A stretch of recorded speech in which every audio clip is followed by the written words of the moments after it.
Valkyria Chronicles is a Japanese tactical military RPG.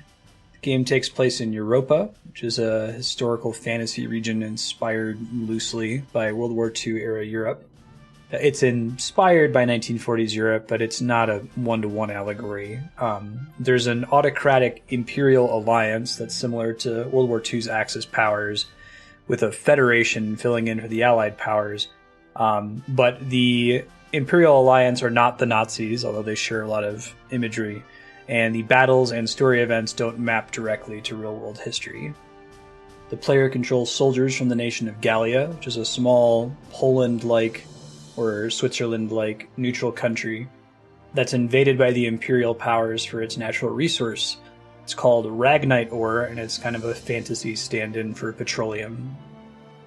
The game does have fantasy elements, but they're played fairly straight. The elements of magic are a natural phenomenon in this universe, and they're almost a stand-in for nuclear power, which isn't an uncommon theme in Japanese games that have to deal with war and superweapons. Most of the game is spent in straightforward military environments with realistic weaponry, although the technology becomes progressively more impressive and steampunky as the game goes on. Battles are turn-based, but individual turns are carried out in real time. It's a cool, unusual system for a tactical RPG. The player has access to command points, or CP, which can be spent to execute turns for individual characters within a combat round. The cool thing here is that the player is free to spend those CP however they choose. You could spend all of your CP to focus on the actions of a single unit, or you could spread it out among multiple characters. A lot of tactical RPGs instead will just have a flat turn order and every character will get to take a turn. In this game, though, you could decide my sniper doesn't need to take a turn right now. I'd rather have my engineer take 2 turns instead, so that's pretty cool. The individual characters have something called action points, or AP, which are spent to move across the battlefield in real time. They probably should have called them move points.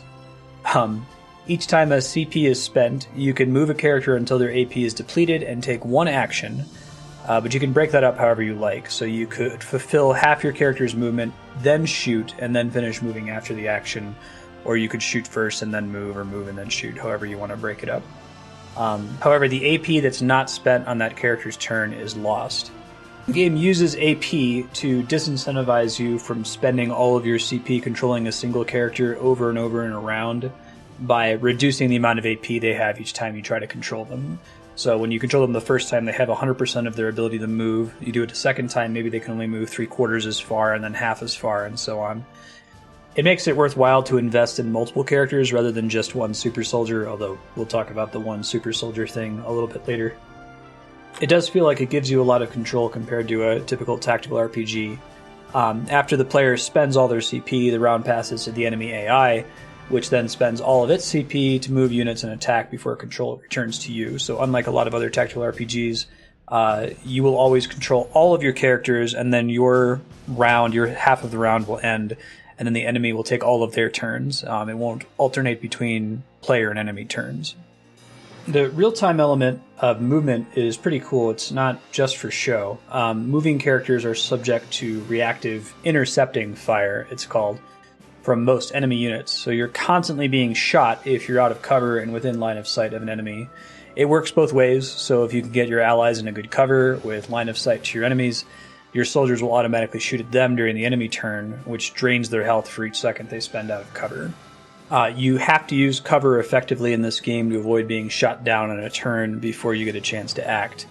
However, most missions involve use of one or more tanks, which are basically mobile cover in addition to being pretty strong units. So you can use the tank to kind of lead all of your other units forward to safe positions. Moving carelessly through open terrain is very, very dangerous in this game's real-time system. So technically you can stand around indefinitely on your turn, considering what it is you want to do, but that whole time, if you're out of cover and in line of sight from enemies, you're subject to intercepting fire. Unlike some other games that have, opportunity attacks, counterattacks, or similar reactive actions, which this game also has a separate category, this intercepting fire mechanic isn't limited to just once per round. So as long as you're standing out in the open, characters are going to keep shooting at you until you die. It's a really cool mechanic to play around, and for the designers to design around. All the level design is built around this intercepting fire mechanic. I think that's what makes Valkyria Chronicles different as a tactical RPG. You do have to remember that it's asymmetrical, though, since you're playing against enemy AI. The computer-controlled characters always spend the minimum amount of time out of cover possible to minimize the amount of intercepting fire they take. They don't have to stop and think about where they want to move if the situation changes partway through their turn the way that you do. So you have to be very careful to not take an unnecessary amount of damage. Now, acting during the real-time movement pauses the game and makes it behave more like a traditional tactical RPG. So while you're moving, you can press a button that says, hey, I want to shoot or do something. So while it's paused, you can change between different weapons, you can line up your shot, which involves using an actual targeting reticle, which is kind of cool. Although there's not really a dexterity challenge component, you have unlimited time to line up the shot while the action's paused. Just kind of a flavor thing. The game does provide predictive information about the estimated number of shots that you'll need with your equipped weapon to defeat the targeted enemy, and that information updates in real time as you move the reticle. So if you move it from the enemy torso to their head, it'll probably reduce the number of shots that are needed to defeat them. Interestingly, because it's using a targeting reticle, it doesn't have to give you a boring % chance to hit. Instead, your accuracy is represented by a targeting circle in the reticle. So shots are able to hit anywhere within the circle, and if the circle 100% encloses a part of the enemy's body, the hit is guaranteed. So generally, the smaller the circle, the better, the more accurate the gun is, the more certain you can be that the shot's going to hit. Now, when firing, some characters are able to counterattack, which is more dangerous and damaging than intercepting fire. Intercepting fire, I think of it more as a health drain that's happening whenever you're out of cover. Then the drain gets faster the more enemies are shooting at you. Counterattacks are more like shooting on your actual turn, where a single shot can be powerful enough to take an enemy unit down in one hit. When you have friendly characters adjacent to each other during an attack or counterattack, it's possible that they will team up and both fire together, which is really neat. It adds to the design space and the player decision space of how you want to position your units to maximize their efficacy. Anyway, though, once your action's completed, the player continues to be vulnerable to intercepting fire until they officially end their turn. So if you still have some AP left for movement, you have to click end turn in order to stop them from getting shot. It's often correct, once you're done firing, to spam the end turn button so that you're not taking extra unnecessary damage once you're done shooting. As the story progresses, as the Gallian military resists the Imperial invasion, you recruit soldiers and play out battle scenarios with different squads. This game doesn't have generic soldier units like many tactical RPGs do. Some of the recruitable characters are more plot critical than others, but all of them have unique portraits, voice actors, and preset character traits called potentials that can help or hinder them on the battlefield. And although all the recruitable characters are unique, the individual characters don't level up as they might in a lot of other tactical RPGs. Instead, each unit contributes experience points to their entire character class, and future units you recruit from that same class will benefit automatically from the additional XP. It's a really great mechanic. I think this solves a problem with a lot of other tactical RPGs where you become too invested in characters that are gaining experience individually. You tend to stick with the characters you started the game with since you put the most effort into investing in them. It's harder for you to take on new characters, and it really, when you give XP to individual characters instead of to a class as a whole, it really encourages and almost demands save scumming if one of those characters that is very high level ends up dying, which feels less necessary in this game. So right, those classes each level up independent from individual characters, although each of the characters is associated with exactly one class that doesn't change throughout the game. They can either be a scout, a shock trooper, a lancer, an engineer, or a sniper. There are a couple characters that can also act as tank commanders, but tank commander isn't a distinct class from those 5 I just listed. Scouts have the most AP of any character and can move extremely far on their turns. Shock troopers have heavier weapons and armor, but they're really slow compared to scouts. They have less than half a scout's AP, so it takes a shock trooper 2 turns to move almost as far as a scout can move in a single turn. Lancers have these fantasy rocket launchers called lances, and they serve as anti-tank characters. They're mandatory on a lot of missions that feature enemy tanks. But they're very limited in AP, and they don't use intercepting fire. Engineers have decent movement and the ability to disable enemy mines. They can also resupply ammo and heal allies. Snipers are pretty self-explanatory. Traditional, ultra-long-range glass cannon character. They're great for picking off enemies safely at a distance, but like the Lancers, they don't contribute intercepting fire. The main character, Welkin, is functionally a scout, but he's also a tank commander, and so he's able to drive the tank on your turn. Most of the time when you're controlling Welkin, you're controlling him as a tank, basically, rather than as a scout. The tanks are very powerful, as they're practically impervious to intercepting fire. They're generally weak only in the glowing Ragnite reactor in their rear. They can do a ton of damage, and they provide mobile cover for your allies, but they're balanced by requiring 2 CP to be used each turn. Most characters are just 1 CP. Character death is pretty forgiving in this game compared to a lot of other tactical RPGs. When you're reduced to 0 hit points, you're downed and unable to act. Allied characters can touch a downed character to call in a medic to evacuate them. If you evacuate a character that way, you get a chance to redeploy them in the next round. It costs 1 CP, but it prevents them from dying permanently and from you losing their help for that battle. If a downed character remains down for 3 rounds or is touched by an enemy unit, they die permanently. Now, the critical story characters I mentioned earlier generally retreat from battle rather than dying in that way, but they're still unusable for the rest of the mission as if they had died. Game over in this game requires the player to reload their save, although it's very possible to save scum in this game. You can save every turn. It occurs when your entire unit is downed or killed, or if your home base is captured by the enemy, or if Welkin, the main character, dies. Since Welkin's almost always piloting the tank, it means that it's critical to protect its vulnerable rear reactor in almost every mission. If you turn your tank to face the enemies, you're going to have a bad time. Now, a typical 2-hour session of Valkyria Chronicles is going to see you playing through a few battles, maybe watching some story cutscenes, spending some time leveling up your characters, upgrading their gear and equipment, and reading some mission lore. It's very possible to enjoy this game in short bursts, playing just a mission or 2 at a time. I think that's a general plus of the tactical RPG as a genre. You know, 1 mission feels really satisfying, and I think it fits really well into a 2-hour or so play session, maybe even shorter if you don't have a lot of time to play.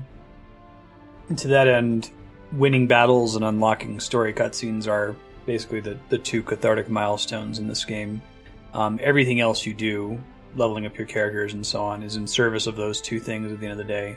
And I think you'll feel like you've had a productive session if you've managed to win at least 1 battle or watch at least 1 story cutscene. Those tend to go hand in hand.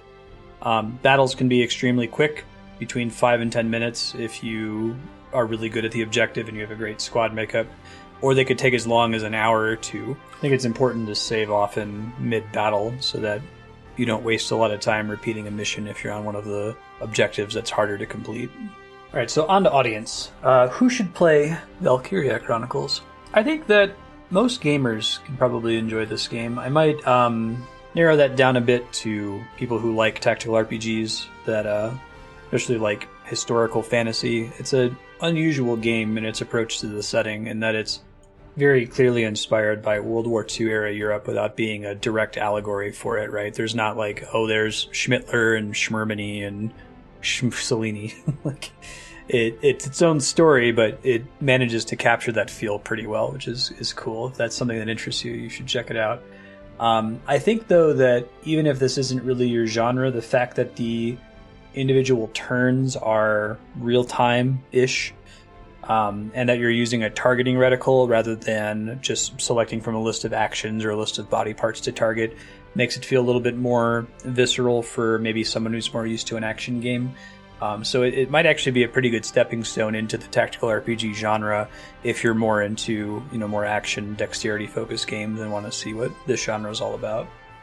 I think I do have to keep it targeted at gamers in general and not to people who haven't played a video game before. It's not a terribly difficult game, but I've seen posts online where people complain about the intercepting fire mechanic just wrecking them because they're taking too long to think about their turn. So you have to be someone who's literate with a controller or with a mouse and keyboard, depending on what platform you're playing on, and willing to, get punished if you sit around thinking too long. You got to be quick on your feet with this game. It's not particularly hard, but it is punishing if you do the wrong thing. So sometimes you have to be willing to be patient and try a level again. I think that the difficulty curve is pretty reasonable. It can be rough with tactical RPGs because you can have one mission where just the way the objective is set up, it makes that mission halfway through the game a huge difficulty spike, and then it gets easier again after that. But I didn't really feel like that was the case. I felt like the game got progressively harder as it progressed, and I don't really recall any individual missions being particularly brutal along the way. Subsets of audience, achievement gamers, people that want to get all the points, do all the things, 100% the game. Is this game good for achievement gamers? I think it is. Playing through the main story and doing all the missions and beating it is pretty satisfying. This is a game I think you should try to beat rather than just play a few missions. And there's a lot of cool design space in the CP and AP systems, and the way that just the mission setup, the way the terrain is set up, the way cover is set up will alter your strategy from level to level. So that's really cool. There's a lot of side missions and side content that you can do is generally pretty interesting. It's a new custom map, and maps are the units of interesting content in this game, so to speak. So yeah, I think that if you're an achievement gamer, it can be fun to go through. Definitely fun to go through and beat. Probably also fun to go through in 100%, because I didn't feel like these side missions were overly grindy. They were different enough. Just the fact that you're dealing with different enemy placement and different map design and cover design makes a pretty big difference. Exploration, so I wouldn't use exploration in the sense that there's a world for you to freely explore. Like many tactical RPGs, you're kind of on a railroad track. There's a couple points where you can make mission decisions, but the story just marches forward. So exploration here, I wouldn't be talking about world exploration, more so learning about the characters. There's a lot of optional side missions where you can find out more about the characters' backstories. That's definitely something you can do. I think that although I earlier mentioned in the achievement section you should play this game to beat it, I don't think it would be the end of the world if you popped it in and played it for 10 hours just to kind of see what's there and see if you like the characters and enjoy the game world. A lot of tactical RPGs are enjoyable from a mission-to-mission basis, and I think that's probably true in this one too. Just kind of seeing how they set up each map and set up where the cover is and where the enemies are placed and how you're expected to get around, whether you have multiple paths to do it. I think that's definitely there for an explorer. On the flavor side, what's the story setting like? This setting's pretty cool. I can't think of too many other fantasy settings or just fictional settings that are very clearly inspired by history, but are not one-to-one, right? Like usually they'll do historical fiction where it's like an offshoot of something that actually happened in history. But this is a unique setting that just feels like World War II era Europe without actually being World War II era Europe or being, Schmerl, Schmor, Schmerup. It's different enough. It's its own thing, but it manages to get the feel right, and that's pretty cool. And the way the story plays out, I was actually really happy with it. I've complained before about some Japanese games being a little bit too bloated. There's generally an issue with video game story design where when you're making a movie, there's a pretty hard cap on the film. It can be 3 hours long, and a 3-hour long movie is a little bit too long for most people. That limit doesn't really exist in video games. There's not really someone there telling the writer, cutscenes in between battles should be no longer than 10 minutes. And there are a decent number of cutscenes in this game, but I think that they're well directed, there's cool animations, the story is interesting, and they don't spend too much time on topics. Like if it takes 2 minutes to say that a character likes vegetables, we're going to take 2 minutes to say they like vegetables. We're not going to take 20 minutes to do that. And I really appreciated that about the way this game is presented.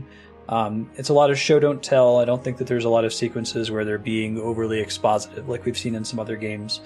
One thing I thought was really cool about this game from a flavor perspective is that it's basically gender neutral. Like, we're dealing with war here, but it's a fantasy version of war, and the good guys and bad guys are both about 50-50 male and female. Like, women soldiers aren't more likely to be medics or engineers or anything like that. You're just as likely to see a female lancer as a male lancer, even though stereotypically you would expect the big, heavy rocket launcher guys to be dudes.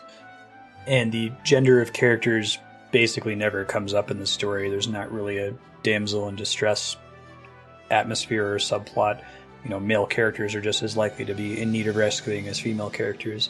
It's something where when it's done wrong, it's easy to notice, and I feel like when it's done right, you almost don't notice it and you don't give it credit. But I was impressed with Valkyria Chronicles, especially as a Japanese game, where Japanese games are still kind of struggling with this, that it felt like it had gender parity. I was happy with that. But right, if you're a nerd for setting and world building and you like story and good storytelling and not bloated storytelling, then absolutely you should play Valkyria Chronicles for that reason alone. And if you don't care about the story and you're a mechanics gamer, you're there to see, try to optimize and figure out the best way to play it, play Valkyria Chronicles. You'll solve it eventually, and we'll talk about this a little bit later in the opportunity section. But it is a pretty rich setting. There's a lot of cool design space around CP and AP. You can have custom character abilities that change those things, that change your hit percentage depending on what sort of terrain you're standing in, whether you're standing next to a character that's of the same or opposite gender to you. Those sorts of things are really cool in this game in particular. I didn't mention it in the just general description of the game, but the other design space they're able to explore with CP is you can have these things called orders, which are commands that you send out to all of your units that might do something like buff all of their accuracy or buff their defense or heal them or evacuate a character or something like that. Those require CP, but you're spending that CP in lieu of controlling a character for that turn, for that command point. So that's a really cool idea, and the game can play around a lot as you unlock more abilities like that as you play. It's neat, I think, especially in the earlier missions, to solve them, to figure out, okay, what's the right makeup of characters, what's the right combination of character classes, and for characters that have bonuses when they're near each other, like if two characters like each other, they're more likely to have reaction shots. How should I move them so that I optimize those reaction shots? That's pretty fun. And I think that if you're a mechanics gamer, if you're all about optimizing and you want to see what this game has to offer, what makes it different mechanically from every other tactical RPG, it's a good game. You should check it out. On the style polish side, this game is really stylish. It's a very unique style to it. It has this like scribbly colored pencil look to it, or watercolor look. It's still very anime in the character design and appearance, but like the actual art style is very pretty and it's very polished. Like I don't remember there ever being any bugs. The menus, the UI, it all looks really nice. And the game, it feels like you're playing concept art, which is super cool. So if you're drawn to art in games and to style and polish, I didn't really have a polish complaint. I didn't feel like the game was very buggy or glitchy. It looks really good in the engine that it's running in, and it controls very smoothly. And lastly, hype. I do think this game gets people excited. They want to talk about it, show it to other people, watch other people play it. Probably not to the extent of some of the other games we've reviewed so far, like Life is Strange or Dark Souls. There is a dominant strategy in this game that most players are going to uncover eventually, but I guess there are different ways you can approach a lot of missions. You can go at them with a different unit makeup than somebody else. And the story is pretty cool, and I think the people who are into Valkyria Chronicles are excited about the story and seeing how you might react to that story if you were to stream this game or play it blind. But I think that it's a more tight, niche community of people that are super into this game and want to see other people play it. Honestly, what I think people might be most excited about, they have the, anime fan love for the characters and they want to see other people's response to the characters. That's pretty standard. But I think that because this game has a fairly unique approach to the tactical RPG, they want to show it off to people who like the genre and say, hey, here's a tactical RPG that has real-time-ish combat. Do you like it? Or even show it to someone who likes shooter games but hasn't played an RPG before and try to ease them into it and see if they're into it. I think that might be part of the draw of Valkyria Chronicles playthroughs. For me personally, I've had quite a few people that are regular viewers that either watched me originally when I was playing this game live or found it on my YouTube channel later. So there are people who are checking this game out. People do play it. I think it's probably a little bit lower on the hype scale than something like Dark Souls, where people are, frothing at the mouth to watch people play. But it is pretty exciting and people do dig it. Now, that takes us out of audience into the importance and strengths of this game. Is Valkyria Chronicles important? Since it's a newer game, it's very difficult for me to make this call when a game has come out in the last 5 to 10 years. Like, it's a lot easier to say that something like Super Mario 64 is important than to say that this game is important. I would hope that future creators of tactical RPGs look to this game for inspiration in the CP system, the real-time turn system. You see more games that borrow that concept and expand upon it. But as far as I know, outside of its own franchise, I don't think that it's changed too much. I know that Valkyria Chronicles itself is a popular franchise and that they're continuing to make games for it, so obviously the formula has worked and they want to iterate on it.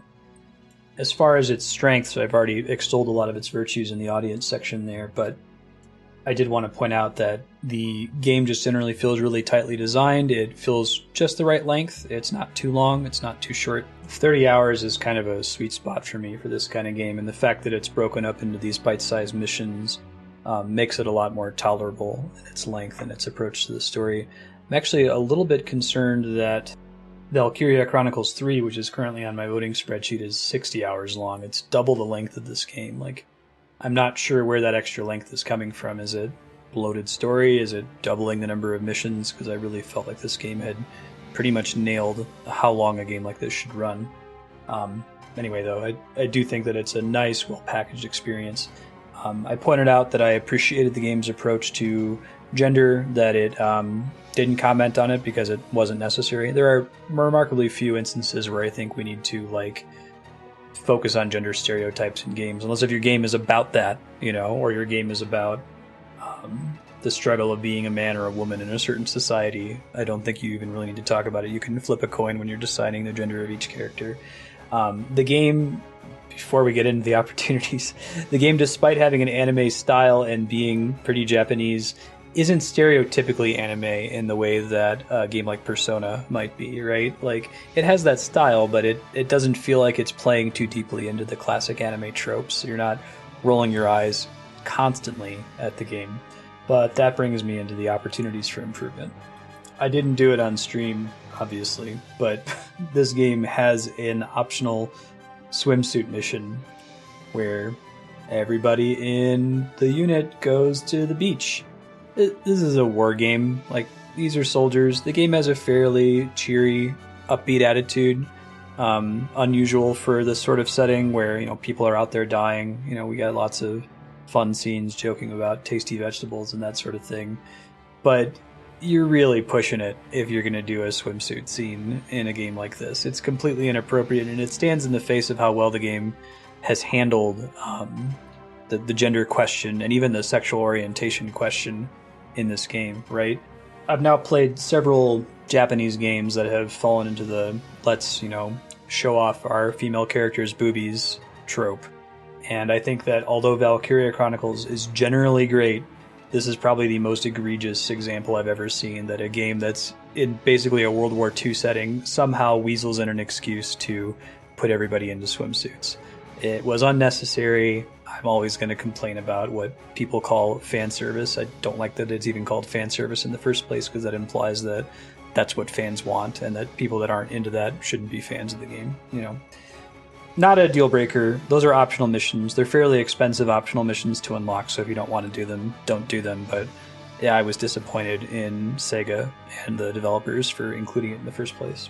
A more significant complaint that actually plays to the game's playability, that isn't something that's optional like the swimsuit issue, is the basic mechanic of the game of CP and AP, where the more AP you have, the further you can move with a character on their turn, means that scouts are an absolutely OP unit in this game. You can't win the game with only scouts. You need to have lancers to take out tanks. You need to have engineers sometimes to disable mines. It's helpful to have snipers. But as the game progresses, the scouts just get stronger and stronger. The fact that their guns are weaker than the shock troopers ends up not mattering, because you upgrade their guns and they're enough to take anybody out most of the time. And really, when you're playing a turn-based game, you really have to think of what's my unit of success, what's my unit of action. In a turn-based RPG, it's usually how many turns can you take. So if you're playing a game like Final Fantasy, casting haste on a character is probably the most valuable thing you can do, because it lets them do everything twice as fast. In this game, it's really movement. How quickly can you get across the battlefield? The way the battles are often set up, it might take a shock trooper 3 or 4 turns to get into range to start engaging the enemy, and a scout can do it in a turn or 2. So just having more scouts and getting them to move around the map really quickly is so much more valuable, and it's unfortunate because it becomes such a dominant strategy. It's not that the game becomes boring towards the end game, but it feels solved, and you feel less invested in your other characters when you know that your scouts are just going to be able to wreck everything every single turn. The problem, though, here is I don't know how to solve this. It's kind of a natural feature of the way AP works. The only thing I can think is to maybe make more combats where you're more likely to start closer to enemies, or set you up with bases where it's easier to deploy shock troopers closer to the enemy front lines. Maybe start the combat with scouts, and then once the scouts have uncovered a base, you deploy shock troopers there. You can technically do that in Valkyria Chronicles 1, but the CP cost is extremely high, so maybe it's just a question of incentivizing that. Like, maybe shock troopers have an ability where the first time you deploy them, you do it for free. I don't know. It's something that I'm excited to see the series improve on in Valkyria Chronicles 2 and 3 and other games in the series as we play them in the future. It's not a deal breaker. The game is still fun, but just know that scouts are really, really good. And I'd like to talk about a few spoiler moments from this game, so we'll take a short break for spoilers. If you haven't played the game before and you don't want to be spoiled on the story or some of the very late game mechanics, now is your time to jump out. And we're back. So, standout moments from this game. There's one obvious one. There's the, Final Fantasy VII Disc 1, Disc 2 swap moment.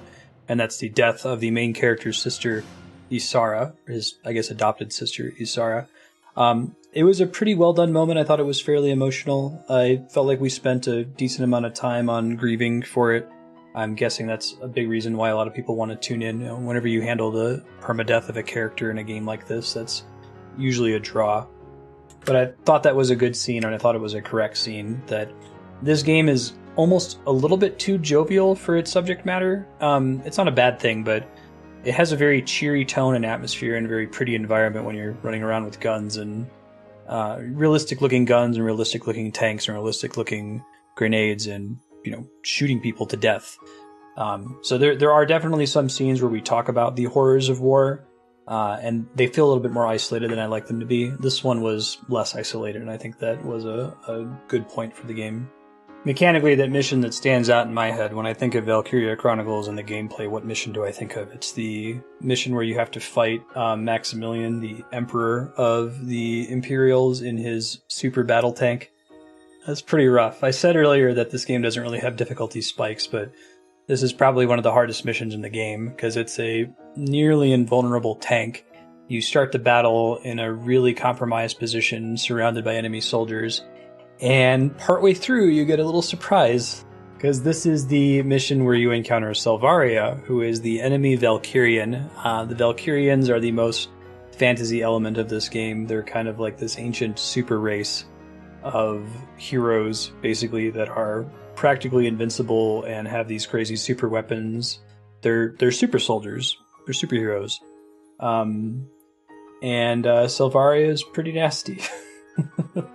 The mission itself is already really hard, and then you have to deal with her showing up partway through. It's pretty memorable. I felt satisfied when I finally won. Alicia later is revealed to also be a Valkyrian after some shenanigans that occur that let her present her powers, and you have a unit who's already pretty strong, because Alicia's a scout, become even more strong. So when I mentioned earlier about the super soldier problem, it gets really bad once Alicia awakens, because now you're really incentivized to just use her because she's such an awesome badass. But, it's still pretty cool. It's neat seeing the cutscenes that occur with Alicia wrecking face as a Valkyrian. And the last couple missions with the land dreadnought, the land Titanic, the Marmota, really, really neat. It's multi-stage. I think that the final boss battles make a lot of sense. The final fight against Maximilian's more annoying than it is interesting, I think.